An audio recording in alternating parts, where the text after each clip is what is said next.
So I'm Ben, it's my RDO, and today we're going to do something a little different. We're stepping out of the gold rush and the gold era, and we're going to go forward a little bit in time to the early days of aviation. And we've got a spot that's actually very special to the aviation in Australia. It's not too far from here, but I'll tell you about it on the way.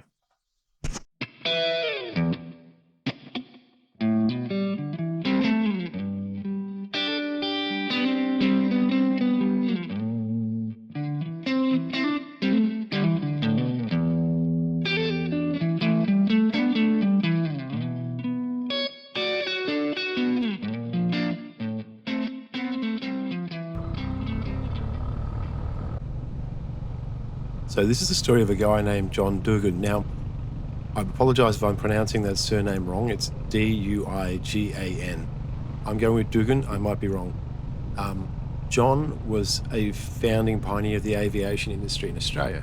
Born at Terang in 1882 to quite a wealthy family. He studied overseas in the UK, electrical engineering, before coming back to Australia and living on a property at Mia with his brother Reginald. Now, they seem to have been inspired by Wilbur Wright of Wright Brothers fame, who had been conducting some flights in around France in 1908 to promote their business. Duigan had a postcard a friend had sent of the designs and the aircraft, and they built a glider based on their wing profile and design. And they actually managed to fly this in really strong winds when it was tethered to 100 metres of fencing wire at their property, which sounds absolutely terrifying. Inspired by this, and partly motivated by the Australian Army putting out a prize for someone who could develop a successful, usable aircraft for them, John set about designing a powered aircraft. With very little support, no real connections to anyone else involved in the aviation industry, John and his brother Reginald, who's also a talented engineer and fabricator, set about building a shed and constructing a pusher-type biplane. And they tinkered with the design and developed it, and eventually ended up with this. So with a length of about 9.2 metres and a wingspan of 7.4 metres, almost all of this aircraft was built by the two brothers in a shed at Mia. Now, some components, the propeller, was fabricated in Melbourne. The engine itself for the aircraft was built by a firm in Melbourne as well. The engine is a 4-cylinder inline overhead valve design. It was water-cooled and had approximately 25 horsepower. The takeoff weight of the aircraft, including a pilot, was about 280 kilos. You don't have to look at these designs for aircraft for very long to realise how terrifying they are. You're sitting on a seat with no kind of sort of belt structure around you, very little but the frame to hang on to. There's a giant propeller right behind you that's drawing air towards it. The frame is ultra light and compact, and there's very, very little resistance to impact. The people who flew these early aircraft were incredibly brave. One of the things I really like about this is the shed they built this in was really, you see pictures of it, it's a dirt floor. Like, they put this together in a shed, and I think basically they managed to achieve it because A, they were smart and talented, but B, because no one told them it was a bad idea because no one understood at the time. There can be a little bit of genius in just trying stuff, even if it really sounds impossible. On the 16th of July 1910, the aircraft achieved its first flight, although both the brothers agreed it wasn't a controlled flight. It was only about 7 metres in length. It wasn't until the 7th of October, and after more refinement, the brothers considered their first successful controlled flight in the biplane. In January 1911, he made several demonstrations to newspaper reporters, and he had a plan to fly the aircraft at the Bendigo Easter Fair that year. Now, as it turns out, the wind on the day was too strong, so they didn't do a large flight, but they did do a demonstration flight. Then a little bit later on, it was demonstrated on the 3rd of May to a crowd of about 1,000 people at the Bendigo Racecourse, which at that time must have been quite a queue. None of them would have seen any kind of aircraft in their lives. It's quite amazing, really. And that goes to the achievement that the two brothers had. They'd literally never flown nor seen an aircraft. They had a postcard, they had some subscription to journals and a couple of books, and they had built this aircraft in complete isolation in Australia. So it's an amazing achievement. So John and Reg had come perilously close to actually having the first powered flight in Australia and quite possibly the Southern Hemisphere, but they didn't quite.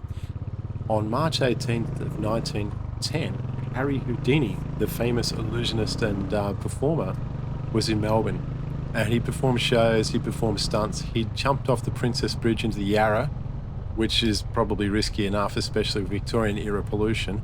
But he did it chained up with fancy chains and padlocks and all sorts of drama, and disappeared under the water and reappeared on the side with journalists and people in amazement, and did all his stunts. And one of the things he did was he actually brought out a French-built biplane with him, which was assembled at an oval at Diggers Rest, just down the road from where we are, and he flew it in front of a crowd there, and that was the first powered flight in Australia. Our heroes, Reginald and John, had to settle for the first powered flight for an Australian-built aircraft. Still an amazing achievement, and remember, they did this in isolation, as I said. John and Reginald would do about 80 flights in the biplane in total before it was finally retired in 1911.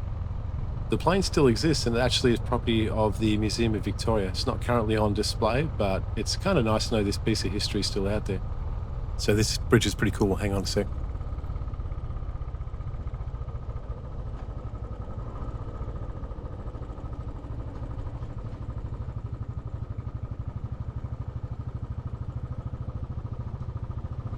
So I kind of feel the brothers got a little bit ripped off with the overseas illusionist flying in with a purpose-built aircraft he'd just bought and taking the title away. It's quite likely someone else might have flown in that gap as well, keep in mind. But still, if you phrase it this way, they were the first people to build and fly a powered aircraft in Australia, which is a pretty cool achievement. They also didn't get any money from the defence contract for an aircraft because apparently that had expired before their aircraft was finished, even though the military did want to come and have a look at a demonstration of it. The military's interest was more than just a little bit of curiosity. There was an arms race underway, and there was already a keen interest in Australia in developing a flying corps.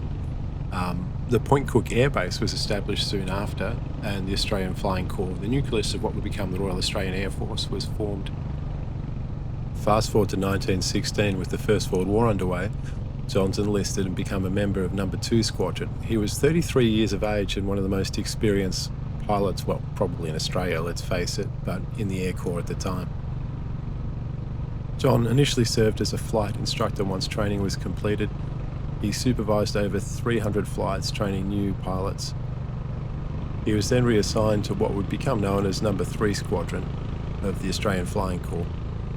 They were flying RE-8 reconnaissance two-seater aircraft. These were becoming a little bit obsolete and were starting to become quite vulnerable in the space over France. The aircraft were primarily used for reconnaissance missions, looking for enemy artillery, and occasional bombing runs. On the 21st of April 1918, his flight was attacked by several Fokker D-1 triplanes, led by none other than the Red Barron. I'm possibly going to butcher my next name, Rittmeister Manfred von Reuvenfon. You can see why they called him the Red Baron.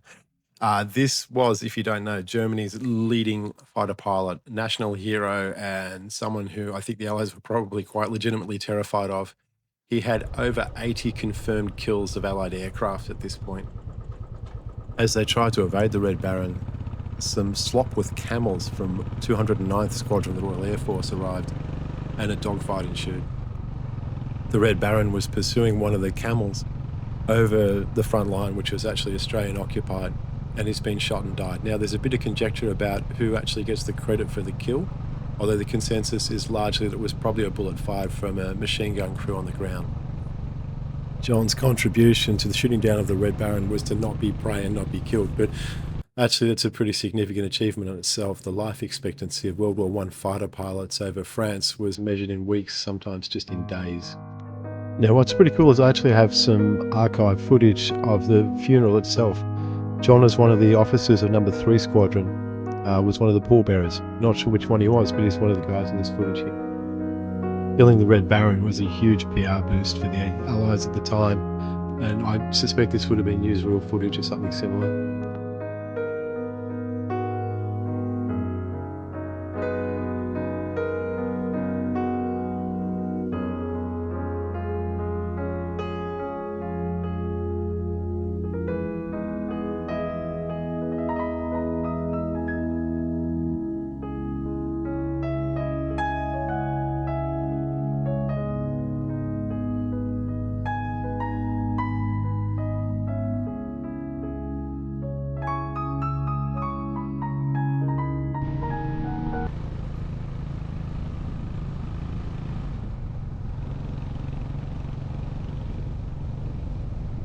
About 2 weeks later, on the 9th of May, Duigan's plane was attacked by 4 triplanes. It was soon heavily damaged and riddled with bullets. His co-pilot was unconscious, fuel was leaking and it burst into flames, and Duigan had at least 4 separate wounds from bullets. He put the aircraft into a spin and force landed near the front lines on the Australian side. Duigan insisted that his observer be rescued first and that the exposed photographic plates he had be dispatched to headquarters before he was taken from the plane. He and his co-pilot were expatriated through to London and actually both recovered from their injuries. But this was the last operational mission for Duigan. He would return to the flying corps and continue to train pilots, but he'd never fly another combat mission. For his actions on that day, he was awarded the Military Cross. He served a total of 5 months on the front line and he made about 99 separate flights with over 141 hours of flying time, almost all of it behind enemy lines in occupied France and Belgium.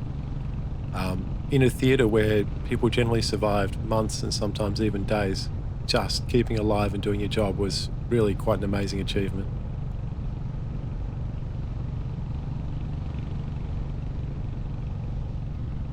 Now, the Duigan airplane is preserved and still exists and is property of the museum in Victoria, but as I said before, it's not currently on display and hasn't been for some time. However, you can see at Moorabbin Museum, the Moorabbin Airport Museum, whatever it's called, there's a museum at Moorabbin Airport, and there they've got actually quite a faithful reconstruction of the aircraft that you can have a look at. So if you're in that area, I encourage you to have a look if you've got the interest in early aviation.